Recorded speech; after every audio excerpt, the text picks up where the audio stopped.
skill yang bisa kita pelajari, kayak misalnya khususnya buat kerja atau misalnya buat kuliah, banyak skill yang bisa kita pelajari kayak skill kepemimpinan atau misalnya skill manajemen waktu. Tapi menurut saya kayak ada satu skill atau nilai keikhlasan itu yang kadang agak sulit kita terapkan, karena kayak khususnya setiap seseorang minta bantuan atau apapun itu, pasti kadang kita sudah berpikir dulu kayak feedback atau respon balik yang saya terima itu seperti apa.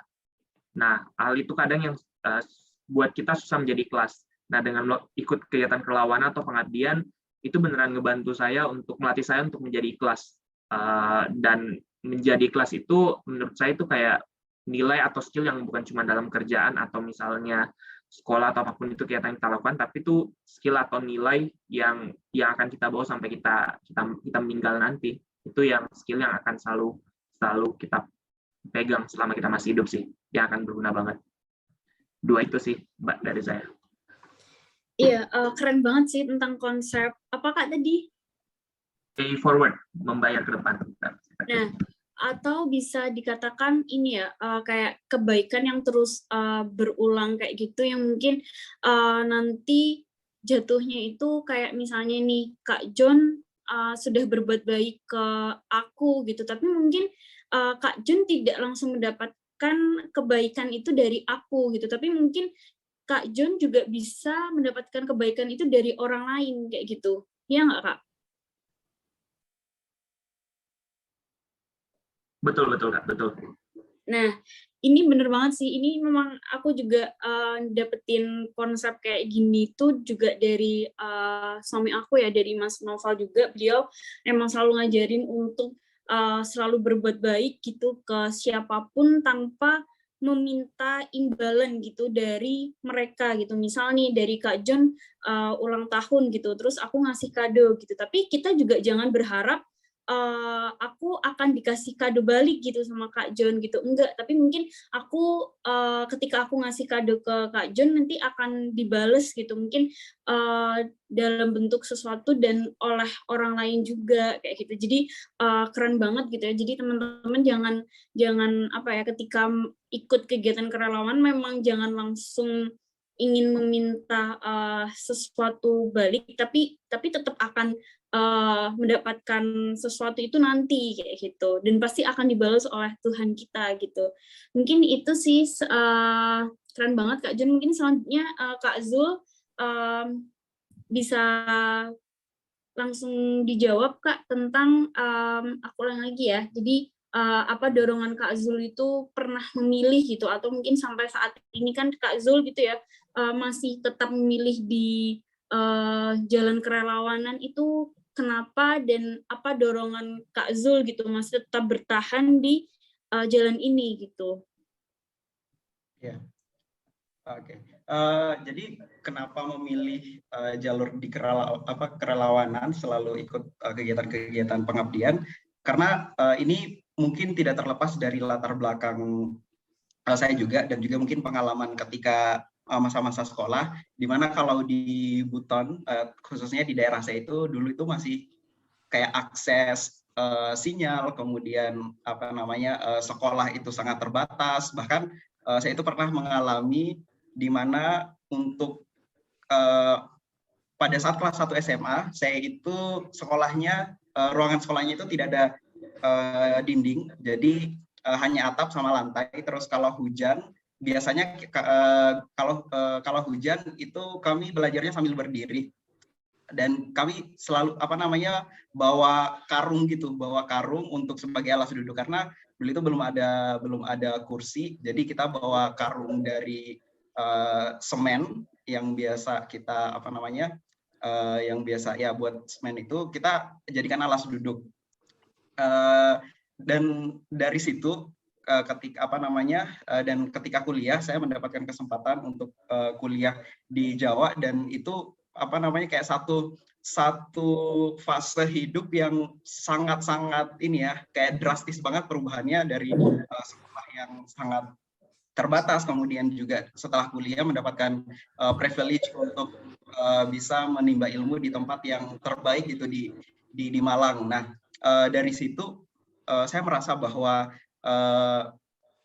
ketika kegiatan-kegiatan kerelawanan yang ditawarkan itu adalah konsep di mana kita berbagi untuk di daerah-daerah yang memang membutuhkan gitu. Dan memang kan kebanyakan untuk kegiatan kerelawanan itu sasarannya adalah daerah-daerah yang dengan keterbatasan akses dan lain sebagainya gitu. Nah, dari situ saya ketika awal-awal kuliah itu saya bergabung dengan, karena saya background-nya di pendidikan, jadi apa yang bisa saya maksimalkan di kerelawanan di bidang pendidikan ini kayak gitu. Nah, jadi dari situ saya mulai senang mengikuti kegiatan kerelawanan, dan juga sebenarnya ketika kita ikut kegiatan kerelawanan itu juga karena saya suka belajar dan juga senang bertemu dengan orang-orang banyak, dan di kegiatan kerelawanan itu karena kan ada banyak orang tuh dari yang jadi pesertanya, kemudian panitianya dari berbagai macam latar belakang, dan sama juga konsepnya dengan apa namanya Cinta Nusantara ini gitu. Panitianya juga dari berbagai macam latar belakang, pun pesertanya itu tersebar dari seluruh Indonesia gitu, dan jejaringnya pun itu masih bisa kita bisa masih berkomunikasi sampai saat ini. Nah, hal itu yang sangat priceless menurut saya, relation antara baik kita sesama relawan ataupun relation dengan penduduk sekitar, itu hal yang menurut saya tidak bisa diuangkan, karena itu sangat berharga, yang sifatnya itu sangat-sangat personal ya. Ketika saya mengalami satu pembelajaran ketika mengikuti kegiatan kerelawanan ini, belum tentu orang lain bisa mengalami itu gitu. Nah, jadi ketika kita mengikuti kegiatan kerelawanan ini sangat banyak yang bisa kita dapatkan gitu. Dan yang terakhir, mungkin hampir sama sih dengan yang disampaikan Kak Aska tadi. Jadi konsep give and forget ketika kita mengikuti kegiatan kerelawanan itu, kita sebenarnya bukan hanya untuk apa namanya kayak kita memberikan waktu kita memberikan pikiran kita, tapi sebenarnya kita juga sedang belajar pada saat mengikuti kegiatan kerelawanan itu. Kita sedang belajar, baik belajar tentang apa namanya daerah sekitar, ataupun misalnya kita mengenal diri kita gitu. Kita bisa nggak bertahan dalam lingkungan yang kita nggak pernah tahu sama sekali gitu. Dan banyak sekali aha moment yang terjadi, banyak sekali aha moment yang terjadi ketika mengikuti kegiatan kerelawanan gitu. Dan itu hal yang priceless sih, jadi sangat-sangat berharga gitu. Mungkin itu sih Kak Aska. Oke, keren banget ya Kak Zul. Aku tadi menggarisbawahi soal hubungan kita dengan masyarakat yang mungkin tidak bisa diuangkan, dan itu bener banget kayak gitu. Mungkin aku juga saat ini setelah lulus kuliah itu nggak tahu kenapa aku masih pada waktu itu memang belum ada keinginan untuk bekerja kayak gitu. Jadi emang aku setelah lulus tuh emang pengen banget bisa mendirikan kegiatan sosial ya, karena memang aku senang banget kalau ketemu dengan masyarakat, turun ke jalan kayak gitu. Mungkin ada sesuatu yang mungkin tidak aku bisa dapatkan gitu ya. Jadi kayak ketika kita bisa ngobrol dengan masyarakat, ketika kita bisa mengenal lebih dekat dengan mereka, itu menurut aku luar biasa banget gitu, karena mungkin aku juga seneng banget gitu kalau bisa punya orang tua banyak kayak gitu. Salah satu contohnya, aku juga waktu itu pernah ke Pulau Komodo, dan saat itu aku kurang lebih sekitar 2 harian, tapi aku bisa kenal banget sama salah satu tokoh di sana, dan sampai saat ini teman-teman aku juga masih berkomunikasi gitu, bahkan masih saling telepon-teleponan dengan beliau gitu. Pun aku juga yakin Kak Zul pasti punyalah banyak gitu ya sosok-sosok masyarakat yang sampai saat ini mungkin masih berkomunikasi, bahkan sudah dianggap saudara dan lain sebagainya gitu. Jadi enak aja gitu kalau misalnya nanti kita pergi kemana itu udah bisa ke tempatnya beliau gitu, jadi udah nggak pusing mikirin apa namanya tempat tinggal lagi kayak gitu ya. Oke, selanjutnya ke Kak Ramdan mungkin. Halo.